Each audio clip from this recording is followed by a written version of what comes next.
Handsome Hockey Podcast. Handsome Hockey Podcast. Handsome Hockey Podcast. Handsome Hockey Podcast. Handsome Hockey Podcast.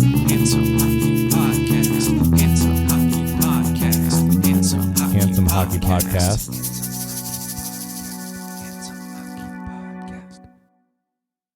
Anyways, yeah, sorry, I just flat out lost that one.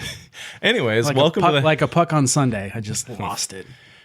Anyways, welcome to the Handsome Hockey Podcast. I am Jake. Sitting across from me is Evan. Hey, I'm Evan. We are recording live on a Wednesday night in Portland, Oregon, and keeping tabs on this Avs Bruin game. And This game is making me pissy.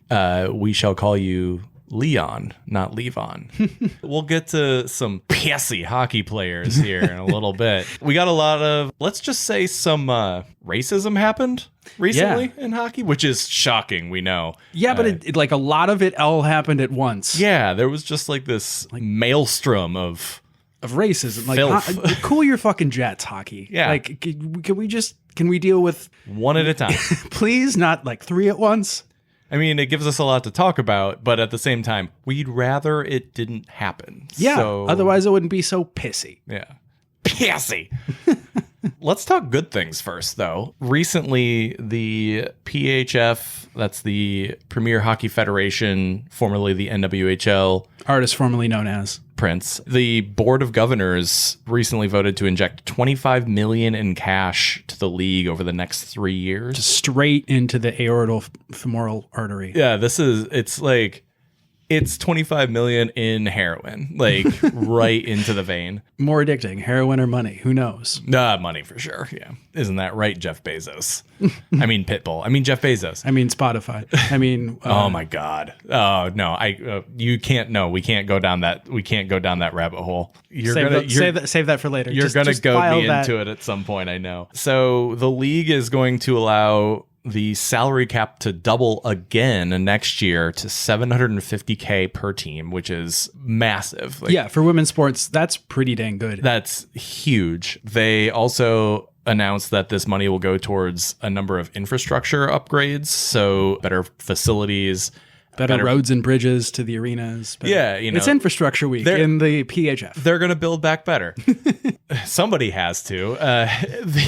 What sort of infrastructure are we talking here? Mostly like arenas, helping to locker rooms, that sort of thing. Helping arenas support teams, support tournaments, support like these arenas. Like if you want to put on a professional hockey showcase, whatever, like you sometimes need to build locker room or, build a penalty box or like whatever. Infrastructure is what makes these things run. And there's also going to be increased marketing. They're going to be reaching out for bigger sponsors, and they're hoping that this sort of cash influx will draw more and bigger sponsors to the sport. There's also the hope that with more cap space, that maybe some of the stars of the PWHPA may decide to cross that divide once more when they see that the PHF is a more feasible lifestyle, Right. You may not based be on what you sacrificing, as much personally and professionally, and because you get more of a living wage. The boost in the cap from $300,000 this season will result in an average salary of $37,500 based on a 20-player minimum roster, or $30,000 for a league maximum 25-player roster. That's sort of not quite, but at least in the ballpark of the NWSL, which I think they're in the 50s. That's awesome. That's just a great change. Anytime you can go from making half what you're making to double what you're making, Right. It's a good thing. While not having to do something else. Yeah, like, oh, I just show up next year? Oh, okay. So to, have that happen and not have to change this thing you already believe in deeply to play, women's professional sports right now, that's awesome. Yeah. Congratulations to them. Bold move. Thank you to the people that it took to make this decision. I mean, that's not a small amount of money. And no, hell no. It's like, It's not like quite venture capital money, but it's like a chunk of it. It's still a lot. Yeah. They also announced that they are going to bring 2 more teams into the league. Montreal had been announced for this year, and then that was pushed back a year. So Montreal is supposedly coming into the league next year. And then they're looking for one other city to host a team. Initially talked about are Chicago and Detroit as being the front runners for that 8th final team. I mean, I know what my vote is for. It's actually for Chicago because I don't want to be torn away from my whale by a Detroit franchise. I see. Yeah, that would be cool. I mean, I would get to go to a PHF game more readily. That would be sweet. Yeah, I mean, I would obviously love for a team to be in Detroit. I think at this point I'm a whale guy. Even if there was a Detroit team, they would be like my mistress. Red Wings would be. Also in women's hockey, not women playing hockey, but women in the hierarchy of hockey. Vancouver made some fucking moves. Yeah, some big moves. And we're going to get to the actual moves in a second.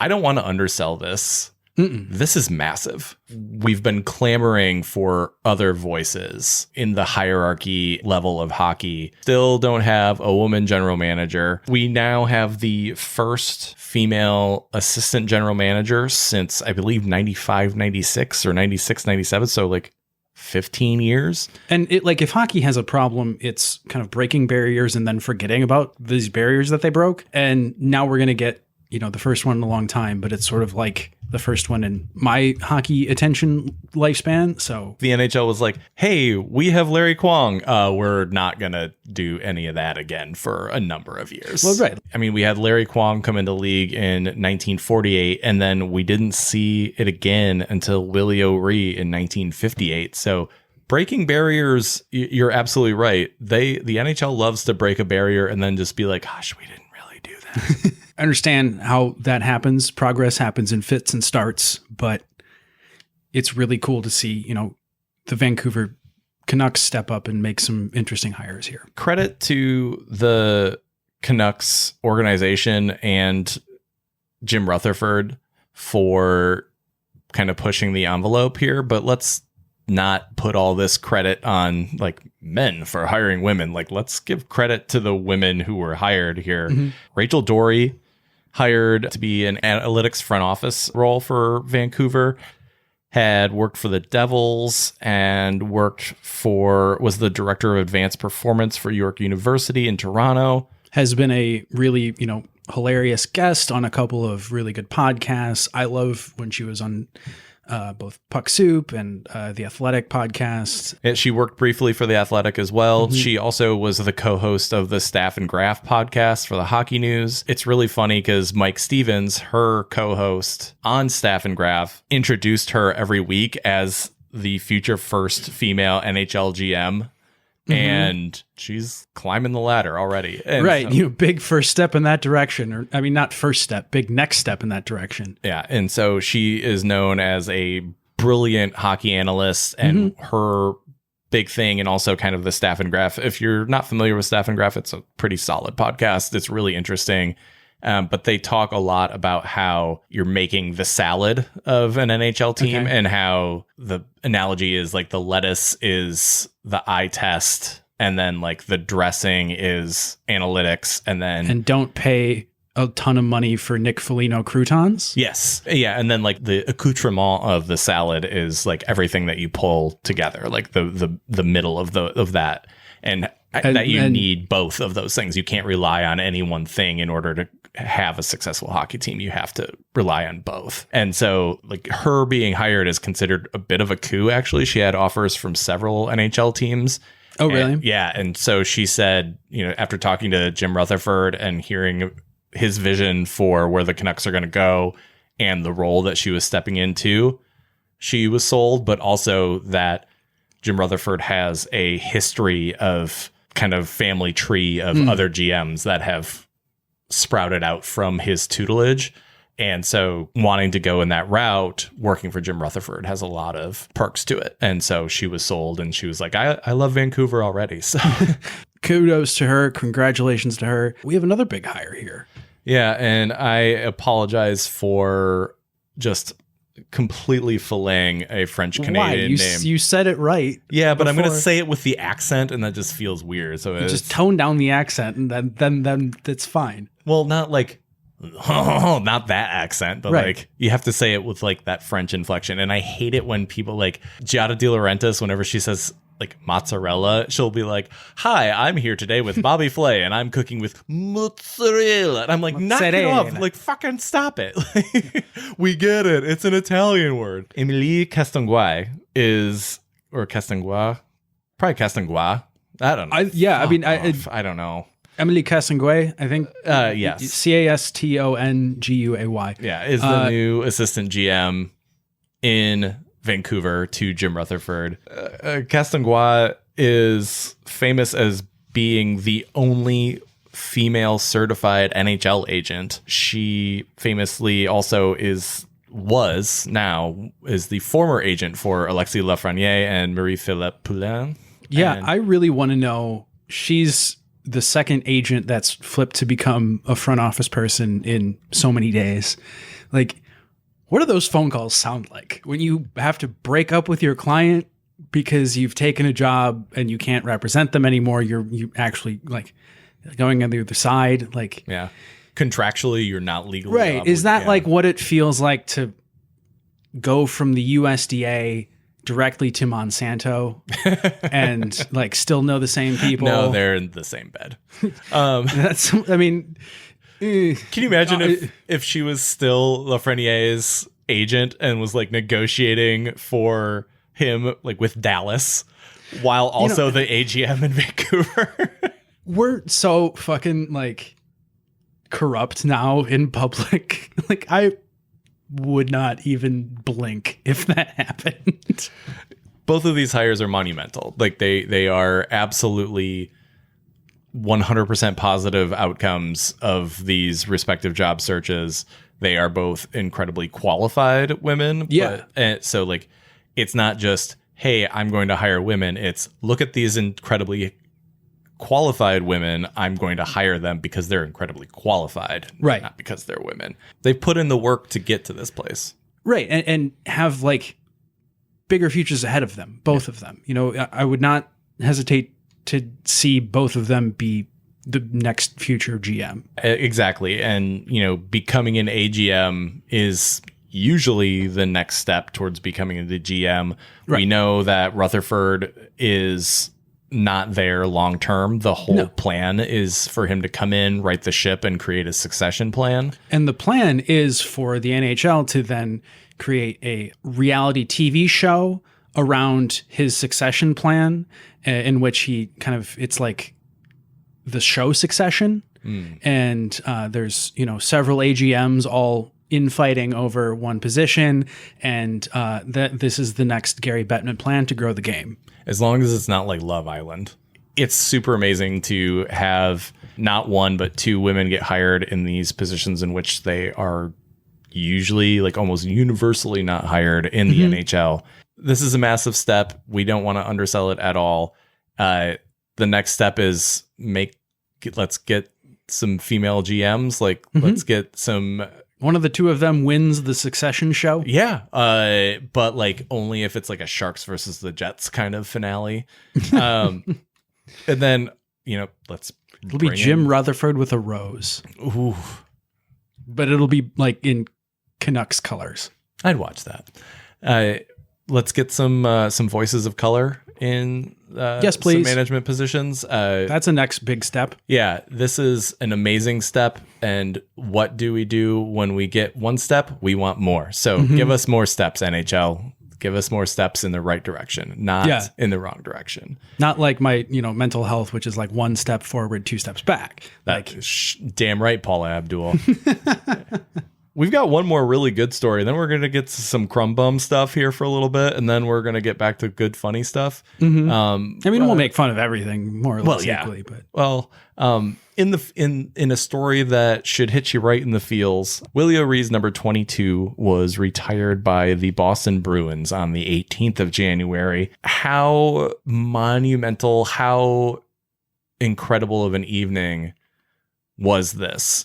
to see the first black man to play for an NHL team, to skate on NHL ice, honored in this way. Now, we'll put aside the fact that it's way overdue. We'll put aside the fact that partially overdue just because of COVID. Yeah, I mean, they tried to do it last year, but couldn't have fans in attendance and decided, you know what, we're not going to do that. And then they tried it this time, and Willie couldn't attend in person, even though they had some fans. Far from ideal, but you know, he's getting old, and they needed to make it happen. Yeah. And better to do it while somebody is still with us than to not do it at all. And, you know, most importantly, did in front of fans, huge standing ovation. People were super stoked to see the number 22 go up into the rafters. And it, you know, was just as powerful as it would have been had he been there.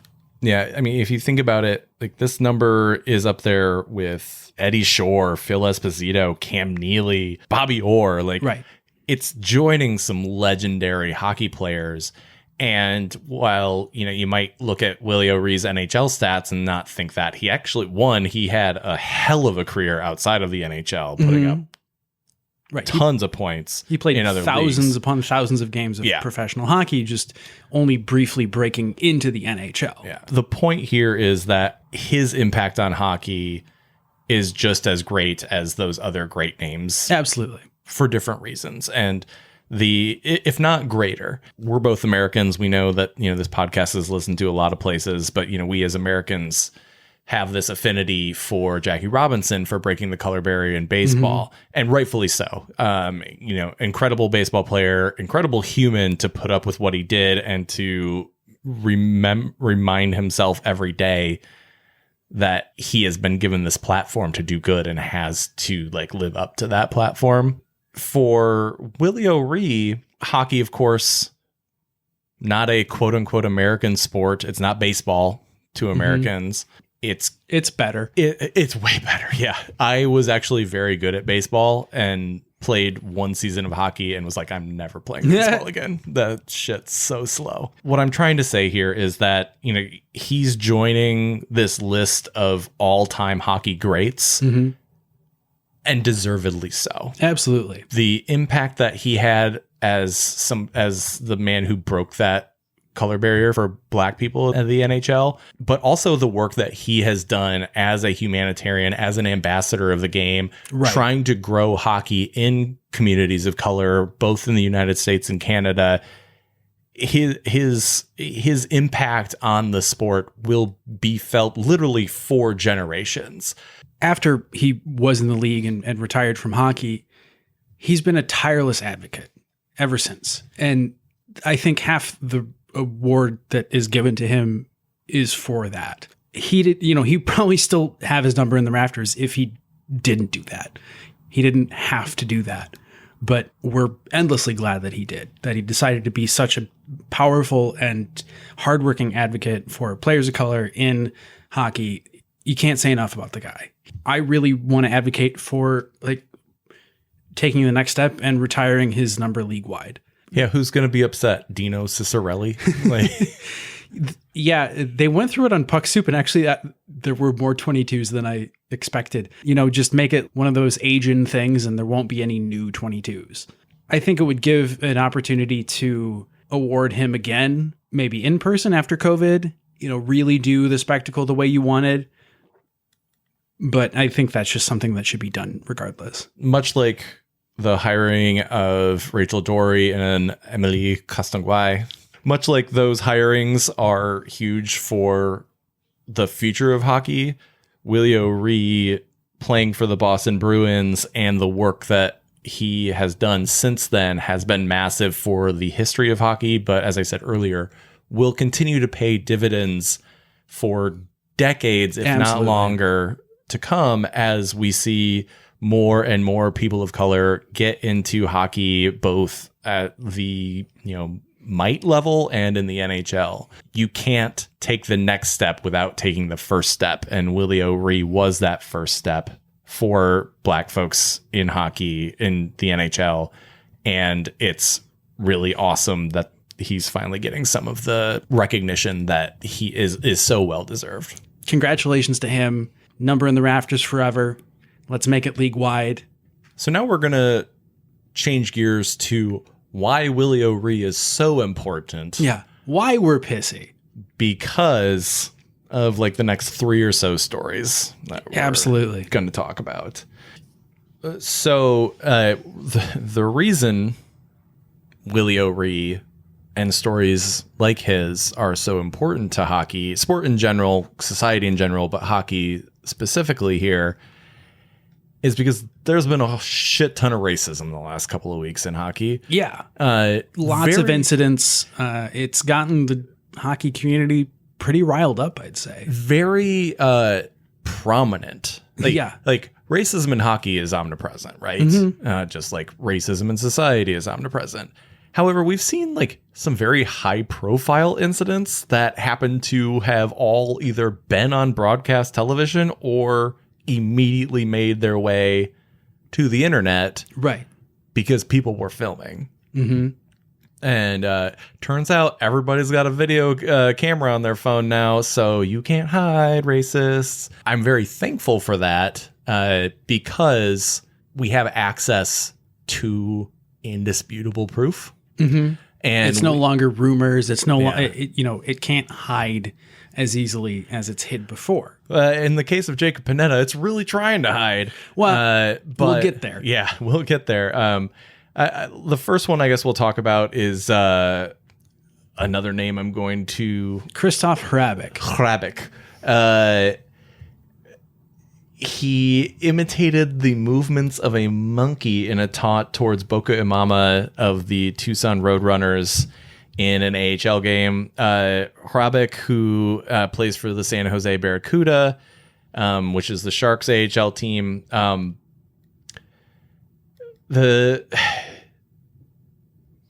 Supposedly the taunt was spotted by players on the bench, and they responded, and then Imama realized what had happened, and he tried to go after Hrabik. It's like I'm just so tired of hearing about this shit. Right, but it's one of those sea change things that is going to be a fever before it's going to be a cure. And so, we need to honor the story the best we can and tell people what happened the best we can so that they know what's going on. Hrabik's response was that the gesture was made in the heat of battle. Guess what? It's a sport. It's not battle. Well, first off, yeah, war analogies in sports are fucking stupid. But sorry, like the Taliban wasn't shooting at your position on the ice. Like you were playing hockey. Secondly, you show in moments of intensity, you show your true self. Right. A false self doesn't come to the surface in the quote unquote heat of battle.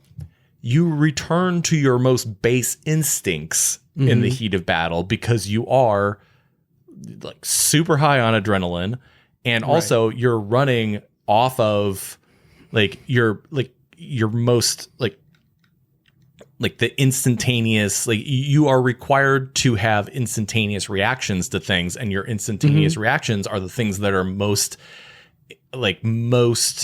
embedded in your psychosis, most embedded in your personality.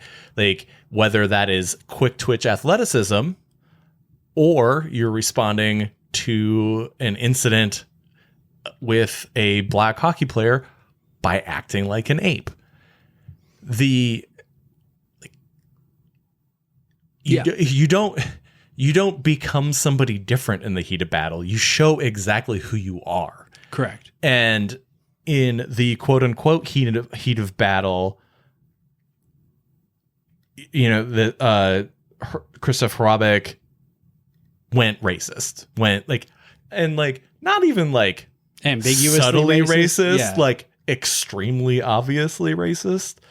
And for him to say, I didn't mean anything racist by what I did.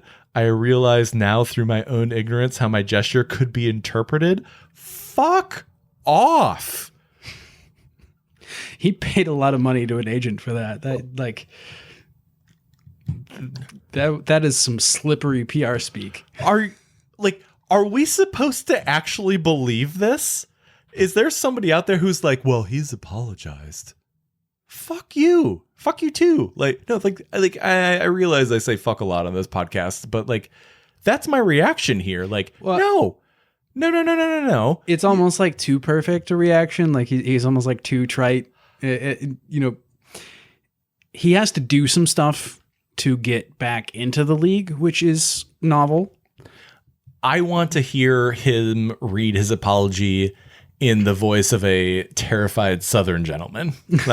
I am aghast at my own actions, and I do declare that I will try better to hold myself to the standards of this fine institution. So speaking of holding himself to the standards, he will have a chance to work with the NHL's Player Inclusion Committee, because this happened in the AHL, which is run by the NHL executive Kim Davis, and PK Subban is involved, Anson Carter is involved.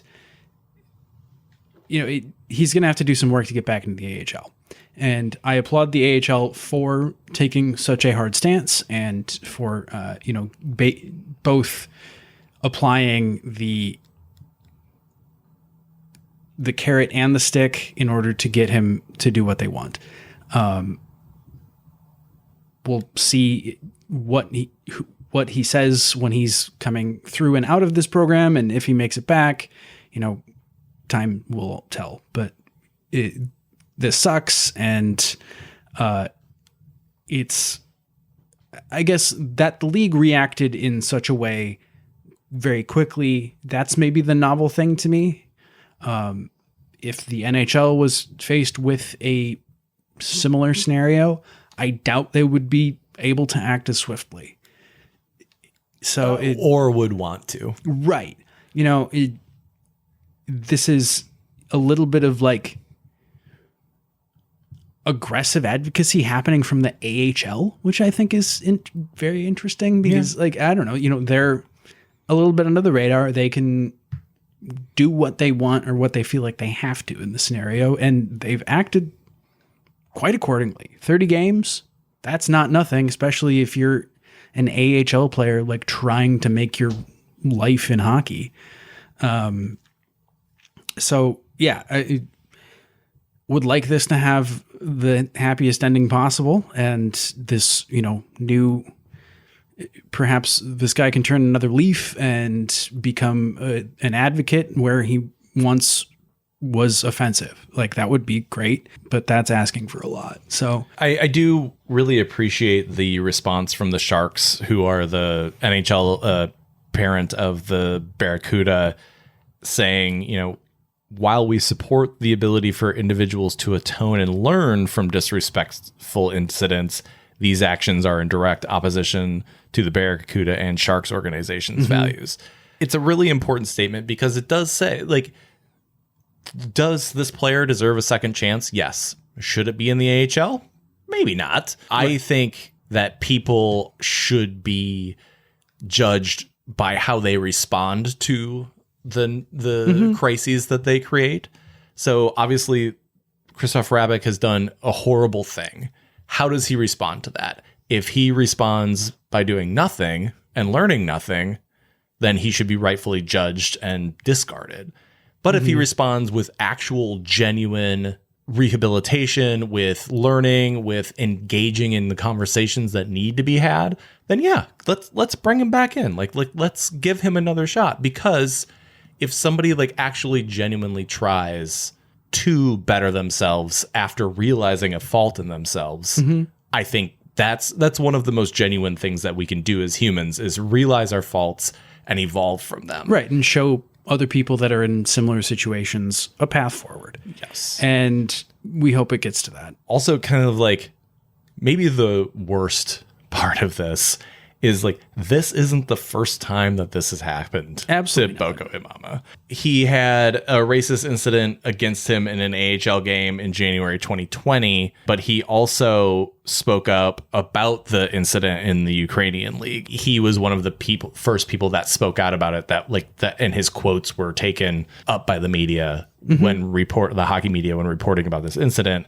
The fact that this isn't the first time this has happened to him in such a public way, like, we've watched the Hockey Diversity Alliance commercial. We've listened to stories of Black folks and BIPOC hockey community members.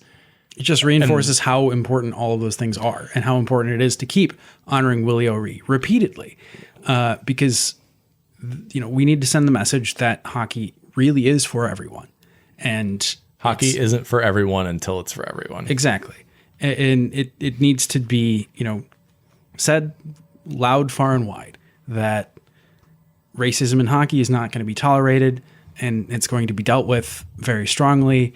And until we can get, better actions from every level of hockey, every league and every level of hockey, we're not going to stop. Yeah, I don't know how to transition to the Subban thing.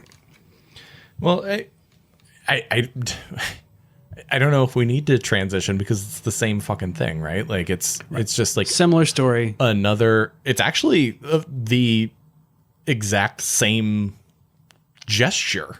Well, I think it's assumed to be the same gesture. A lot of people are retconning and saying, he was doing something else. And no, he was making a ape monkey gesture. Yes. And again, it was like what he said and what the context, and watching it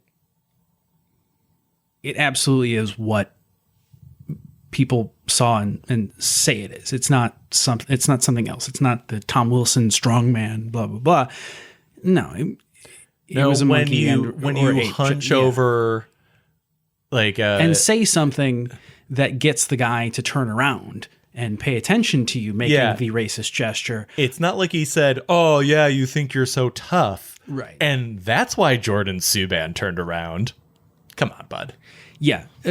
So we're talking about this incident between Jordan Subban and Jacob Panetta in the ECHL. It's on ice. It's filmed with a shaky hand camera.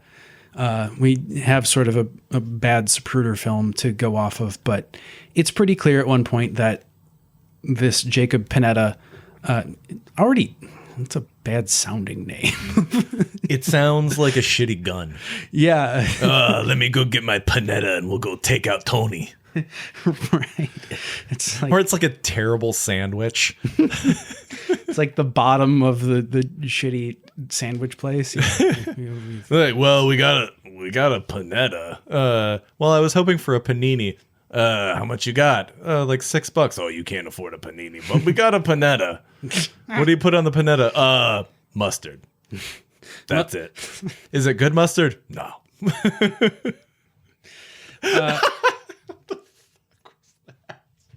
That was gold. That was fucking gold.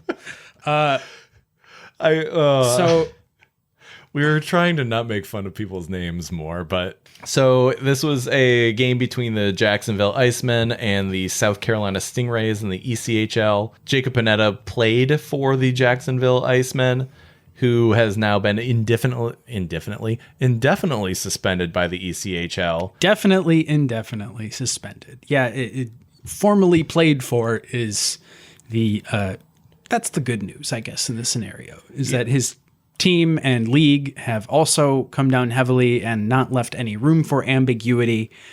His video apology has sort of fallen on skeptical and deaf ears. Again, good for him to realize that he got caught with his pants down making a racist gesture, but defending yourself on video is not exactly what the hockey world wants to see right now. They just want to hear some contrition and, you'll do better with the next opportunity you're probably likely given. I love that Panetta's reaction was that I see after the fact that Jordan's reaction was because he viewed it as a racial gesture. I'm like, really? You think he went fucking ballistic because you made a tough guy gesture to him. No, that's not what causes people to go that kind of ballistic, because Jordan Subban goes full haymaker. Yeah, and also getting called tough guy on the ice is like, that's so background and par for the course. If someone says, "Hey, tough guy," like it doesn't even register. If somebody calls me a tough guy, I'm like, "Oh, thanks." Yeah, right. It's like a backhanded compliment. Somebody actually thinks I'm tough. Wow, I intimidated you enough. Cool. Oh man, I'm gonna go home and tell my wife about that one. Yeah, she'll be so proud, and she'll be like, "You're not so tough." This whole incident, just like the incident in the AHL, the response, the apology from the player is total bullshit. Right, but the league shows that maybe we're learning. Maybe the teams, maybe we're learning. Yes, maybe. Yeah, as we said, the Jacksonville Icemen released immediately Jacob Panetta. They didn't even deal with a suspension. They're just like, bye. I love Jordan Subban's retweet of the Jacksonville Icemen tweet that says, "Overtime began with a rough fight resulting in multiple penalties on both sides." And Jordan Subban retweeted and said, "More like at Jacob Panetta was too much of a coward to fight me, and as soon as I began to turn my back, he started making monkey gestures at me, so I punched him in the face multiple times, and he turtled like the coward that he is." Damn. There, fixed it. Damn, Mic son. drop. Wow. Way to throw it on social media. That's way up there with the Brady Tkachuk, Brendan Lemieux rant. Like, absolutely. Except this time it's way better. Again, I believe in second chances. I believe that people can rehabilitate themselves, but that second chance doesn't need to be at the level that you were at once at. Yeah, it should be a show me chance. You should have to justify the fact that maybe someone is willing to take a chance on you after some of these incidents. Yeah. You know, a lot of times these guys were guaranteed second chances because, keep your mouth shut. Because they don't say anything. Right. To see a sea change from that to a show me second chance, that would be a big step up. I don't think this is across the board. I don't think this proves anything, but it's nice to see in both of these incidents, the authorities or one of the authorities come down hard. So PK Subban is the older brother of Jordan Subban. Poor Malcolm is actually in the middle. Do you think that was their favorite show growing up? Well, not his. Everybody else's favorite show. So PK Subban, as soon as he heard about this, immediately jumped on social media and gave a press conference. His tweet was, "They don't call the East Coast League the jungle because my brother and the other black players are the monkeys. Hey, Jacob Panetta, you shouldn't be so quick to delete your Twitter or your Instagram account. You will probably be able to play again. That's what history says." Followed that up with, "But things are changing now. Not just the hockey world knows your true colors. Your hometown of Belleville knows, your family and friends know you're a fraud. With everything that has gone on in the past couple of years in the world, I'll say with all due respect to everyone who has an opinion, this isn't a mistake. We all know what's okay and what's not. Even your own teammate wanted to see you get your clock cleaned. This happens a lot and it never gets exposed in the lower leagues." Talk about a testament. That's some hard-earned truth right there for all of us to see. Jalen Smerik, who was the black player in the Ukrainian league, who had the Andre Deniskin pretended to eat a banana in front of him, I believe was the incident. Smerik reacted to this incident as well, saying it's the first month of 2022 and there's already been 2 racial gestures in the second and third highest leagues in North America. Just think about how many are happening at the youth level to young kids that we don't see or ever know about because the game isn't being recorded. Right. And we've highlighted, a handful of issues in the Prince Edward Island lower leagues. And we're getting to a point where it's going to be a fever. There will be more incidents exposed until this thinking is really cast away with and buried. We can only hope that the incidents are as few as possible and that they are as easily overcome by the victims as possible. Yeah, I fear and think that, we're just going to see more incidents of racism and not less in the coming years, as there is a real reckoning at all levels with result to all of this. We are one small component of a much larger like armada of folks asking for and fighting for and pleading for change in the culture of hockey. If hockey thinks this is going away, which they obviously do, like the NHL very clearly thinks this sort of shit is going away. I think some people have gotten real and realize it's not, but yeah, by and large. Not the, like, you know, administration of the league. Right. If they think this is going away, they're wrong. And this isn't something that hockey can wait out. This isn't something that hockey can sweep under the rug. It's time for change in the sport that we love. And I'm very disgusted by these incidents, but very thankful for the coverage that they've received. Yeah, enough people in the crowd obviously saw what was going on and said, this is wrong, I'm going to film it. That it's gotten the attention that it has, that is novel. We got to recognize that. And that it's had the reaction that it deserves is novel. And we got to recognize that. And both of those are points of progress. Are they sad points of progress? Absolutely. But once again, hockey's learning. We're learning slowly. It sucks. It's in fits and starts, and it's going to get probably messier again before it gets better.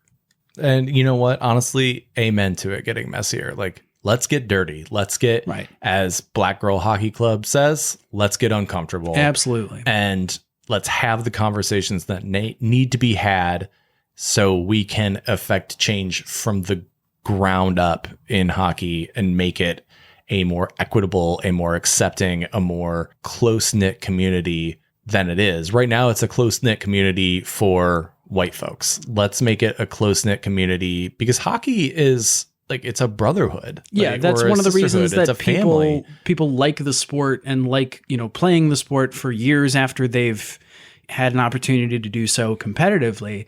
It's because it has its own kind of social structures. And those social structures need to be more inclusive and diverse at every level. So, yeah, to see some leagues take some big positions on this, to see a team jettison a player after one incident without really like even completing the review. Yeah. Like the official review. Like I think the video speaks for itself here, but like. Right. And, you know, for maybe if they were a different company, or maybe they will get into hot water over not completing an investigation. Due process. Yeah. To see, you know, the teams and the leagues take such a powerful stance so quickly is good in the long run. Yeah, I'm just. Really, we've been fucking put on out talking about Reid Boucher. Because, well, he sucks. For good reason. Yeah, he abused his billet family's daughter. Yeah, Reid Boucher, what a fucking turd. I mean, we'll start off with that. So sexually abused his billet family daughter, age 12 when he was 17. Basically did the whole, like, I have power over you. He did the Brad Aldrich, basically. Oh, classic power dynamics and sexual abuse. You don't say. No way. Yeah, the story is harrowing. It's hard to deal with, hard to take. But, you know, in reality, he went unchecked for a very long time. There was probably smoke. There was probably fire. And this woman started trotting out her allegations only like 3 years after the fact. So that he has gone completely, maybe, you know, him washing out eventually from professional hockey is, you know, shows somebody new. But he's playing in the fucking KHL. He's playing in the second best league in the world. And then, you mean also the league where all of the detritus that's gotten canceled for good reason out of the NHL goes. Yeah, it's about to be Jake Virtanen's league, but like, right, exactly. You know, that he's still playing in the KHL is telling. The really shitty thing. Well, okay. Not the really shitty. Everything about this is shitty, including Reid Boucher. Right. Another layer that I haven't addressed yet. He did this to multiple women. Well, the sexual assault has only been proven with one woman. Right. Allegedly. There was more smoke and fire. There's an article in The Athletic from Katie Strang that details his attempts to solicit nude photos from underage women. I don't want to generalize all sexual assault and all sexual deviancy. Correct. As I don't want to say that everybody is a habitual offender. Right. But very frequently they are. Like, we should not equate what Reid Boucher and, say, Logan Mayo are accused of doing. Right. Or did. You know, what Reid Boucher did is obviously exponentially worse. So all of that is shitty. What I find personally to be maybe the shittiest is that the state of Michigan offered Reid Boucher a plea deal. And they offered him a plea deal under a law in Michigan that is the Holmes Youthful Trainee Act that allows for reduced sentencing for minors given ability to rehabilitate. Because he was a minor when he committed this crime and was a minor. I'm guessing he was a minor when he solicited other nudes. He as wasn't. He when was he not was soliciting nudes from so other, he just did from not minors. get. So he didn't get caught Yes, for that. those are allegations. Right. The women who have made the allegations have shared text messages with the Athletics. So we're saying allegations in scare quotes here. Right, yeah. There's proof, but they are just allegations. In this case, he's been convicted, but he was offered a plea deal to not face jail time. All right. Wow. Which fancy that you would take that. Is fucking the he was under like first degree sexual assault charges, which is 25 years to life. And now he might not go to jail at all for sexually assaulting a 12-year-old. And we said earlier, using that power dynamic against this woman, the girl at the time, to, discourage her from reporting this incident. Right. And she later reported it when her life went off the rails because of consequences from it. But it was only 3 years later. Reid was on the U.S. development team at the time. USA Hockey went in, interviewed the parents. No accusations were made when they spoke to both parents, but Boucher, their parents were clueless. Yeah, but Boucher was removed from the house. The billet home. And that apparently did not stop him. It's galling. Like it's gut, or like it's a knife in the fucking spine that this human shitbag might not face any jail time for sexually assaulting a 12-year-old. That is unconscionable. Yeah, that's completely like, I won't say his name, but the Stanford swimmer rules. Yeah. Yeah, exactly. White people, sports, sentencing. Preppy sports. Right. It's a story that's been told a million fucking times. It's bullshit. I'm struggling to talk here because, I think in my head about the survivor here. That's why we took a break before doing this. Yeah. I think about this young woman whose life was irrevocably altered entirely in the negative by Reid Boucher's actions. And I think about what this message sends to her and what this message sends to other survivors of sexual assault when we say that their pain, their suffering, the just complete degradation of their character that happens when somebody is sexually assaulting them, like the mental toil, the physical toil, the just complete and utter upending of a human life is worth nothing. Right. And often happens in the hockey media. They're meant to have a second wounding. Yeah, exactly. And that's the other thing. This woman said, she has dealt with severe trauma, self-harm, substance abuse. This is a life that was irrevocably harmed by Reid Boucher's actions. Her quote is, "I feel like a lot of the progress I've made over the last 10 years has been undone," because she now has to watch her assailant get convicted of heinous crimes and then get out without penalty. and still pay no penalty whatsoever. it's a bastardization. It's a complete defeat of justice is what it is. Once again, validates misogyny and the power of masculinity in this country over women, the domination of women. It once again validates that we do not talk about, we do not believe, we do not endear ourselves to survivors of sexual assault. It once again proves that we do not even remotely as a society care about, like, what this says is we don't fucking care. We care enough to slap a label, an artificial label on this guy who lives in Russia now.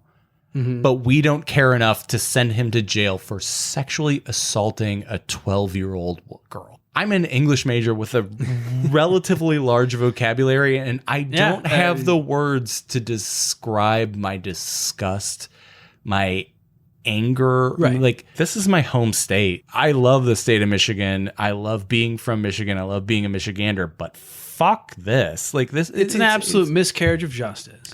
It's an abomination. Anybody would say, you know, same with the whole Stanford swimmer bullshit. But this involves the abuse of children.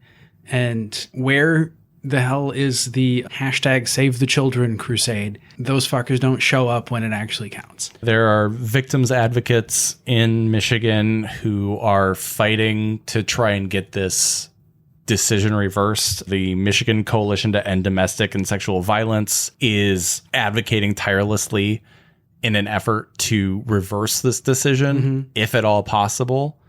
And it sounds like the judge in this case actually has some leeway to reverse this plea deal. And that has to happen within the next 5 days by January 31st. I just really want to advocate, and I know we have like 20 to 50 listeners each week, so like whatever, and like maybe one of them is in Michigan, despite my entire family living in Michigan.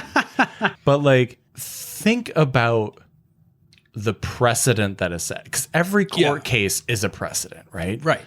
And if the precedent is set here, that somebody, and like, not that this precedent hasn't always been set, but like that it is more entrenched and more carved in stone by this result. Just think of future victims that they see this and they say, well, why would I report this?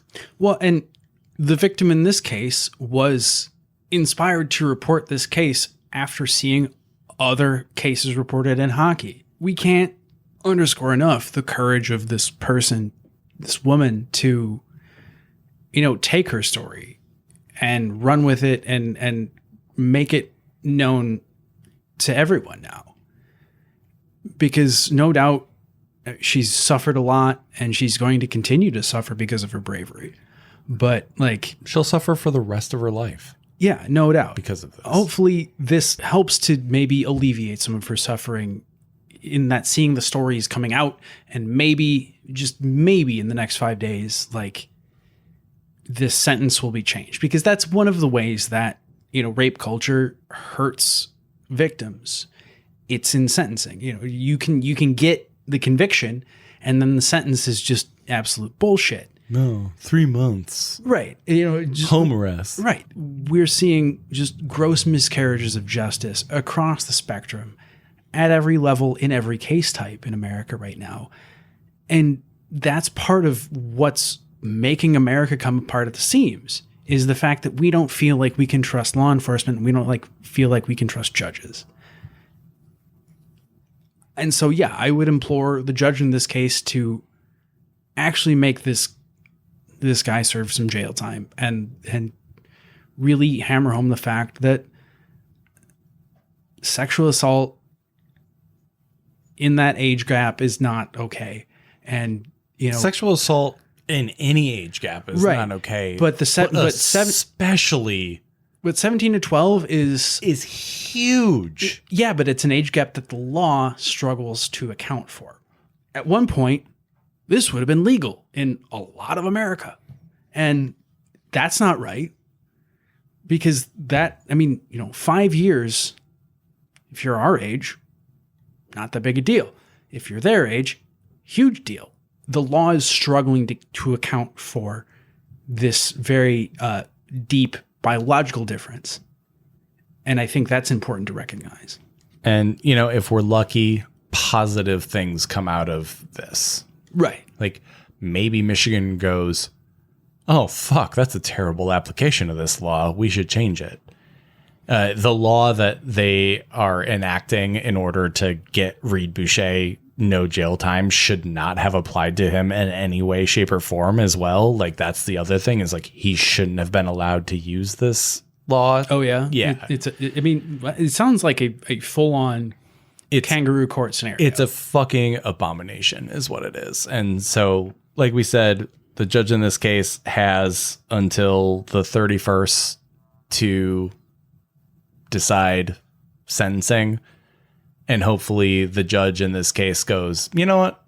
This is some bullshit, and throws the book at Reid Boucher, because the book needs to be thrown. Like, let's hope that if in this case Reid Boucher doesn't go to jail for a very long time like he should, let's hope that enough people see that and go, that's fucked up. Let's change this. Yeah, let's hope he goes to jail for some time. Yes, like just like fucking any time. Let's absolutely hope that he goes to jail, but prison. We saying jail colloquially. Yeah, we want him to go to prison. Let's stop talking about Reid Boucher, because this fuckhead doesn't deserve any more of our time. There are many court cases that are of grave importance to people across America. What we're also paying a lot of attention to is the court of public opinion in Edmonton, because, well, that's what hockey hinges on as well. And every Canadian team. Not every Canadian team features a Hockey Hall of Fame reporter, Jim Matheson, that takes to task, or at least attempts to take to task, his one of all-world star players, and then gives him shit for not being angry enough. Okay. So first, let's just get this out. So this reporter pressed Leon Draisaitl in an interview, a post-game interview. Set him up first and then pressed him. To be mad. Right. And show emotion. Because that's what this reporter wanted. Yeah. I don't even think he wanted the bit hinges on. But I also think as a fan, okay, that's part of what makes the Edmonton media so special, is all these dudes are just hardcore fucking fanboys. If you fuck with their team, it's like you are unwriting a piece of Star Wars. And there are many parts of Star Wars that I wish could be unwritten. Okay, the original, the original trilogy. Like A New Hope. Oh, okay. Ken Holland is Star Wars sequels. Ken Holland is fucking Jar Jar Binks. Chiarelli was Star Wars prequels.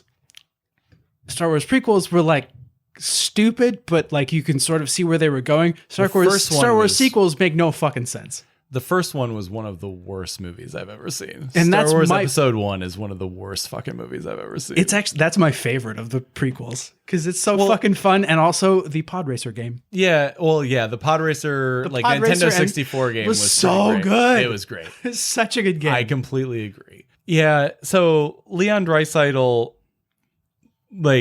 was just very upset because, one, his team sucks. Mm-hmm. Despite having two of the three best players in the world on it. Can't sign a goalie or a defenseman that's worth a shit. Yeah. And, just the idea that this reporter is going to, try and goad Leon Draisaitl into talking shit about management, the management that's paying him $8.5 million a year to play hockey. If he was going for management, that was a fucking epic fail. Yeah. Everything. Well, that's what he was trying to get. He was trying to go after coaching, I think, what he was talking about. I don't know. Yeah. The words that I... Well, it's something that Leon Draisaitl and no other hockey player can actually impact.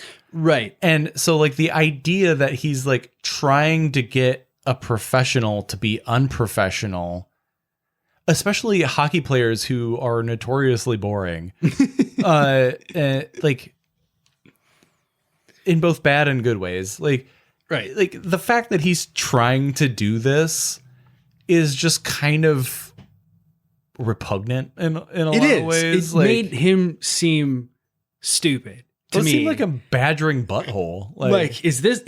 I can be a hockey Hall of Famer too if this fucker can ask stupid questions like that. Yeah. Like, so. And as much as we like shit on hockey players for being kind of boring, like part of that is because the hockey media is fucking boring. So bring it back to one of the protagonists from the early part of the episode. Rachel Dory had an awesome comment about this, and it was, there are two types of German people: outwardly angry German people and inwardly angry German people. And thank God for all of us that Leon Draisaitl is an inwardly angry German person, because like you could see him just fucking seething laser beams at Jim Matheson, and also just like being like, yeah, whatever. Like, I'm going to say words and get off the stage. And I can't wait to find out which one Moritz Seider is. Judging by his checks, I'm going to say outwardly angry. Yeah, we'll see. But so props to her for making a great play there. And but, props to Leon Draisaitl for just not putting up with this fucking at all. He was like, Exactly. I will answer your question. You can just like die in a fire. Like he was exactly so clearly fanboy upset. fuck off. Yeah. I'm the one doing the actual work here. Yeah. So that's the portion of the episode that we are pissy about. Now we can transition to fun things. Yeah, fun things. Speaking of fun things, the Red Wings claimed Gemel Smith off of waivers from the Tampa Bay Lightning. Normally claiming a guy who has played, some limited NHL time, has played largely in the NHL, was part of an all-black line with Tampa last year with Matthew Joseph and Daniel Walcott, had an abdominal injury in the preseason, and because of that has not played in any NHL games this year.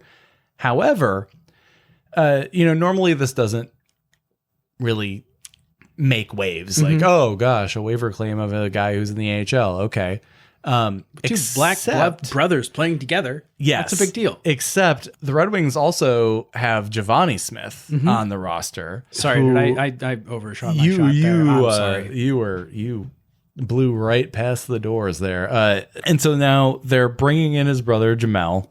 I think overall the funniest thing about the Red Wings signing Gemel or claiming Gemel was that in the introductory press conference, they had Givani and Gemel out together, and they asked, "Are you excited to play together?" And obviously they were like, "Yeah, absolutely, we're excited to play together." No, I hate my brother. My brother's a jerk.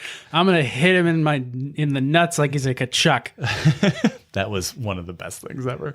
They asked Givani if Gemel was going to live with him, and he said, "We used to have bunk beds growing up, so I don't want that anymore." He's old enough. He's probably going to stay on his own. Just really great. That's funny. Thankfully, housing prices in Michigan are not that high, so I think they'll be all right. Yeah, you can afford a small mansion. Yeah, nothing. definitely a couple of McMansions in the Smith family future. Also in hockey news, and I mean, this is a player that we as a podcast have been banging the drum for. Yeah, we've stumped for him before. Since we started this podcast. Josh Ho-Sang is going to the Olympics for Team Canada, and we could not be more thrilled. We think he's a player who has been absolutely kind of miscast by NHL media and NHL types. Yeah. And NHL leadership, really. It's front offices. Yeah. And he's had a very solid season in the Maple Leafs organization this year, and we're hoping that equates to a future contract for him. But he just got called up to the Olympic squad. One of the positives of the NHL players not going to the Olympics is we're getting some really interesting players who are being asked to be on these Olympic squads. A lot of college players have been asked. But since Josh Ho-Sang is not technically part of the NHL players, or is not part of the NHL, he's available. Yeah, right now. He's available for the Olympics, and the Canadian national team has called him up to take part in the Olympics. And which, smart on them. Like, as a player, he's super exciting, super creative. Like, sky's the limit. Yeah, absolutely. And so, like, we're totally thrilled to see this sort of great honor. Like, I mean, we're both Americans, but representing Canada in hockey in the Winter Olympics, like, I mean, it's a big deal. As far as hockey goes, I don't know how much bigger of an honor you can get. And so we're thrilled for Josh to get this opportunity. And honestly, I was probably not going to watch the Winter Olympics because I'm not a big Olympics guy myself. But knowing that Josh Ho-Sang is going to be there, I will definitely at least try and catch one or two of Canada's games. I'll totally watch it for him. Oh yeah. And that it's really thrilling to see a player who really just got such a bad rap for no really good for reason. no reason whatsoever. Like what, he missed one meeting? Yeah, he wasn't super thrilled to be at a meeting. Oh no! Well, whatever. Yeah, he was late to a meeting and got just instantly sent right back down, never to be heard from again. Yeah, the Ho-Sang Assance is on. Yeah, and I don't know. We've been stumped for him for a couple months now. Hoping that this becomes a platform that then springboards him to even better things. Yeah, and so and the Olympics have traditionally, when NHL players have not been involved, have been a jumping board for some players. So. And hopefully, we can make up for the fact that the World Juniors got canned from Red Deer, with some skating time for some of those players at the Olympics. Yeah. So congrats to Josh Ho-Sang for making this Olympic roster. It's well deserved, and we're thrilled to be able to kind of watch. I mean, kudos it goes to Keith Yandel. He has sort of suffered and sucked his way to 965 games as an NHL defenseman in a row. Yeah, in a row. The NHL's newest Iron Man. For now. So I talk shit about Patrick Marleau when he broke the games record. I'm not going to make that mistake again. Well, Patrick Marleau, way better at it than Keith Yandel. Keith Yandel was a very good hockey player for a long time. He's not exactly defensively responsible, but he will provide assists on a power play like nobody's business. And on a Philadelphia team that is just full on tanking, sure, maybe you need that. Florida getting really fucking good. One of their last moves was jettisoning this dude. Yeah.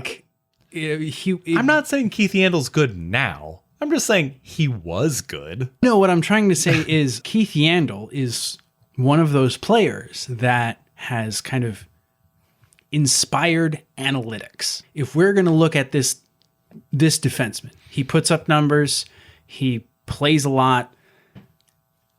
Is he good? How can we decide that? He falls on the negative end of all those categories. He is, but he's an eye test guy, and so so is Rasmus Ristolainen. So that's why Philly snagged him. Just snagging. Absolutely fucking hilarious that these two dudes ended up in the same fucking unless team. you're a Flyers fan. If you're a Flyers fan, you are not going through a lot. Yeah. Let's just say, for good reason. Well, your team's about to be sold off for parts. Yeah. You're about to root for whoever Claude Giroux goes to. Yeah. Hopefully it's not Montreal. Regardless, congrats to Keith Yandel. Kudos to him for his longevity. He hasn't been a very good player for the last couple of years, but it takes a hell of an effort repeatedly on a night-to-night basis and rehab and whatnot, to make it to 965 games, no matter how good or bad. I mean, you have to be good enough to make it to 965 games. Yeah. And he has been that. On Brian any given year. Lashoff isn't making it to 965 Correct. games. Keith Yandel, hell of a job. To be good enough and to take care of your body well enough and to be that consistent, like that's consistency across tens of seasons that I can't put together across like weeks of working my day job. So like hats off to you, bud. All right, we've probably spent enough time breaking Keith Yandel's balls about not being that good at hockey on an NHL level anymore. We invite him to come play roller hockey in our league with us and so dominate he can everybody. Make me look stupid just in person. Speaking of breaks, Aaron Dell broke Drake Batherson's ankle. He just broke Drake Batherson. Yeah. He just broke him. We're going to end on this. Drake Batherson's having a hell of a year, too. Has had an amazing year. And it's awful that it had to end like this with a dirty ass, just fucking. Is there absolutely awful just shoulder, a blindside shoulder from a goalie? Is there any more like? It was a Bush League awful move. It was just a fucking Bush League move. It was some shit that you would see at any higher level of beer league hockey. Aaron Dell very clearly, let's say maliciously, ends Drake Batherson's night. The hit itself isn't vicious. What's vicious about it is this. Yeah, well, yes, but like. And from at like that a, speed. if we're comparing it to like a you're Cronwall hit from back in the day. You're dissecting what part of the hit did the most damage. Yeah. And what's insane to me is the part of the hit that did the most damage was not him like as a goalie taking out the dude's shoulder and upper body. It was him breaking his ankle when he hit the wall at high speed. Yeah, that's the damage, is that Drake Batherson is at almost full speed when Aaron Dell effectively sucker punches him Like Drake Batherson thinks he has an angle to continue skating, and Aaron Dell decides that's not an acceptable thing. Normally, you don't get checked by a goalie. Right, and there is a certain amount of kind of consent theory that goes into checking in hockey. Like boarding as a penalty has sort of a lot to do with consent. If you are expecting to be hit versus not expecting to be hit versus the speed you are hit at, there's a lot of parallels with consent in the same way that you talk about like democracy hinges on the consent of the governed. This absolutely violates those rules. Goalies in the whole spectrum, even the opposing goalie, even Ron Hextall was like, oh, damn. Exactly. Like, it was really heinous. And I didn't realize until this happened, Aaron Dell has a history of this. Yeah. So Drake Batherson broke his ankle on this. His ankle gets caught against the boards at high speed and awful snaps. The video, do not, like, we often tell folks to like go on Twitter and like watch the video. It didn't, I mean, don't watch the video. It looks bad, but I didn't see it. I didn't see an obvious break. It's pretty gnarly. Okay. I was looking more at the hit and not at his the like aftermath. foot gets caught on the boards, and then the rest of his body hits the boards, and it's really gross. And the fact that Drake Batherson skated off the ice, that's exactly insane. how I tore my ACL. Yeah, it makes you feel better. It doesn't make me feel better at all. I don't think it makes anybody feel better. But yeah, that's one of the most dangerous ways to hit the boards. Yeah, it's just like it only happens if you get fucking cheap shot near the boards. Yeah, and so I don't know. I think that's a continually like interesting thing. We have blathered on long enough. Thank you so much. You have a heroic editing job. We're at like 6 hours on this motherfucker. It's a better use of your time than Joe Rogan and whatever that fucking guy doing. Neil Young? No. Oh, yeah, the other. Jordan Peterson. Whatever. This is a better use of time than Joe Rogan and Jordan Peterson. This is a better use of my time than anything with Joe Rogan. Thank you so much for listening to us. We really appreciate everybody kind of putting up with our laissez-faire posting schedule. Thank you so much for just, sticking with us, and hopefully you enjoy what you're hearing. If you are looking to interact with us in any way, shape, or form outside of just listening to the podcast, you can get in touch with us multiple ways. We are at handsomehockey.com, powered by WordPress. Shameless plug. Give us money. We are Handsome Hockey Podcast on Instagram. The WordPress billion. They probably have a lot of money. At Handsome Hockey on Twitter, or handsomehockeypod@gmail.com. We also have a Facebook page. We put stuff on it occasionally. Obviously, you're listening to us somewhere, but we are available at Spotify, Apple Podcasts, Google Podcasts, Amazon Podcasts, Stitcher, TuneIn, Overcast, Red Circle, YouTube, and I don't know, maybe TikTok in the future. I will not be a part of that. And also, if you are listening to us on Spotify, maybe send them an email to say, fuck Joe Rogan, we're pro Neil Young. If you're listening to this and you're pro Joe Rogan, don't. Anyways, we love you just the same, but we just think less of you. Everybody, this has been episode 54, Studio 54 of the Handsome Hockey Podcast. Thank you again for listening, and stay handsome, everybody. Disco out. Restez beau, tout le monde. Au revoir.